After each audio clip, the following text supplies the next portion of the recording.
a su hermano Eumenes, y era la entrada a las montañas, era una puerta abierta. Pues esta es una época interesante porque después de la reforma que había terminado, ahí es cuando empezó la misión mundial.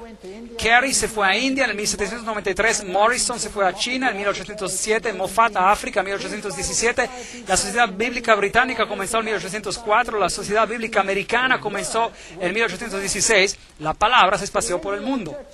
Escribe al ángel de la iglesia de Filadelfia, amor de hermandad, esto dice el santo, el verdadero, el que tiene la llave de David, el que abre y ninguno cierra, y cierra y ninguno abre.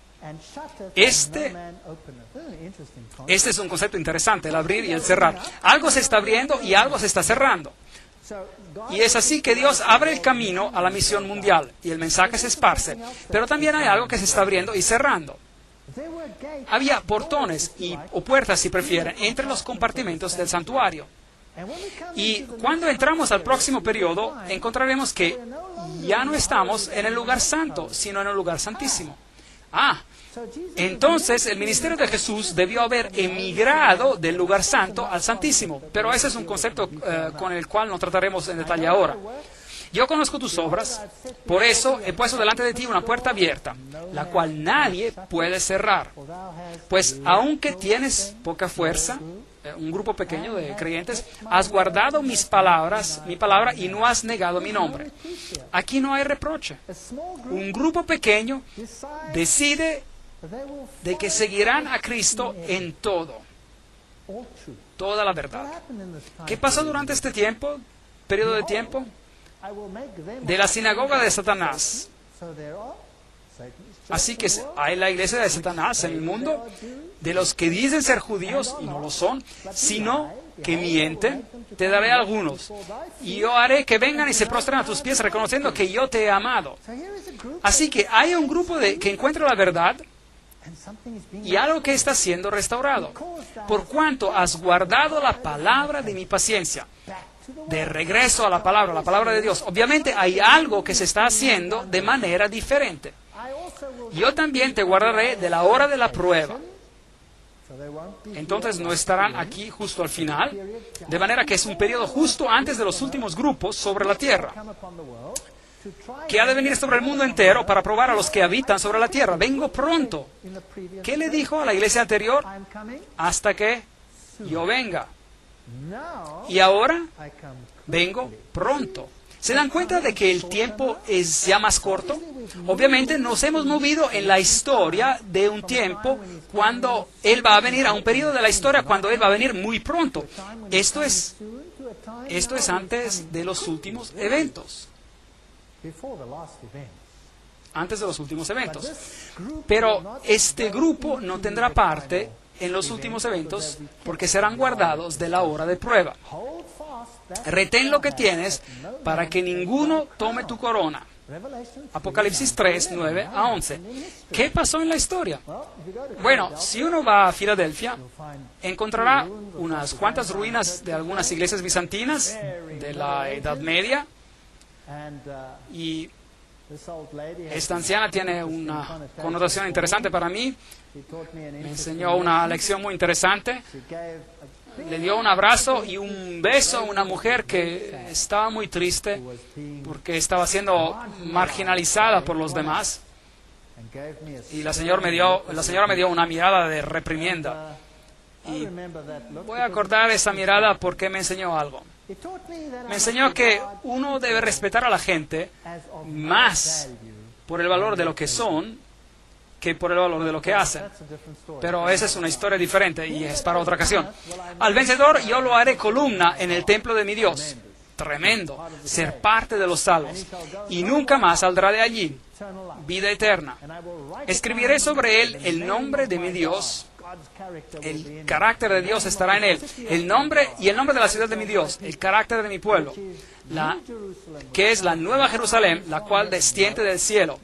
Noten que no es una ciudad con mal alcantarillo aquí en la tierra. No, es una ciudad que desciende del cielo. Con mi Dios y mi nombre nuevo. le escribiré. Apocalipsis 3, 12. Esas son grandes promesas para esta iglesia, Filadelfia. Una temporada de renovación de Filadelfia, cuando las enseñanzas de la Biblia eran tomadas en su totalidad de nuevo y combinadas con una enseñanza siguiendo todo lo que está en la Biblia. La Biblia también se esparció a todo el mundo, con Satanás tratando de confundir el asunto, y el pueblo de Dios supuestamente allí para representar la justicia y la verdad. Y luego viene la última iglesia, la Odisea. Y si tomamos la profecía de Daniel, donde se termina la profecía de los 2300 días, y con esta fecha muy interesante, el año 1844, vamos a tener toda una conferencia al respecto, así que no vamos a tratar de ese tema por ahora, sería demasiado complicado. La Odisea significa nación del juicio, eso quiere decir que es la última, el cumplimiento histórico del Yom Kippur. Cristo está en el lugar santísimo ahora, porque ya no estamos hablando de candelabros, ni de panes, ni altares de incienso, estamos hablando del arca del pacto. Entonces, Jesús se ha movido a la siguiente fase, Yom Kippur, la hora del juicio. Muy interesante. Ahora, la ciudad, Antíoco, la construyó y la nombró en honor de su esposa la Odisea. Se llamaba Laodice y era un balneario la ciudad. Ellos tenían ungüentos para los ojos que fabricaban, uno muy famoso llamado colirio. Podríamos decir que se servían para brindar visión espiritual. Era una ciudad muy adinerada, fue destruida en el año 60 después de Cristo por un terremoto, la reconstruyeron con sus propios fondos, sin necesidad de fondos estatales. Eran ricos, lo tenían todo y tenían un balneario. Esas son las ruinas de la Odisea, algunas de ellas todavía están siendo desenterradas. Aquí hay un viejo anfiteatro que no ha sido excavado todavía. Ellos tenían un sistema fascinante de tuberías. Noten todo el material aislante alrededor de los tubos. Tremendo. Ellos ponían toda esta tubería dentro de estos sistemas pesados y bombeaban el agua a todo el pueblo. No muy lejos de ahí hay pozos calientes, pero no había ninguno en la Odisea, así que bombeaban el agua y entraba a la tubería, caliente todavía el agua, y era una hazaña de la ingeniería. Y cuando salía de la Odisea, el agua ya no estaba caliente, salía tibia. Si uno se la tomaba tibia, le daba náusea y vomitaba. Y si la calentaba, se la podía tomar en forma de té o algo así. Y si la enfriaba, también se la podía tomar. Tal como hoy tenemos remedios de sal y uno se los puede tomar y bajaban, y se pueden beber. Pero cuando el agua llegaba, allá estaba tibia. Una historia fascinante de arqueología. Yo conozco tus obras, que ni eres frío ni caliente. Ojalá fueras frío o caliente. Pero por cuanto eres tibio y no frío ni caliente, te vomitaré de mi boca. Apocalipsis 3, 15 y 16. Noten que el reproche no es vendré y tomaré tu candelabro y se lo daré a alguien más. El reproche es te vomitaré de mi boca. Solo se vomita, así que esta iglesia es la última iglesia. Ya no va a haber un candelabro que se pasa, ya es simplemente una iglesia que se vomita o se escupido, por así decir.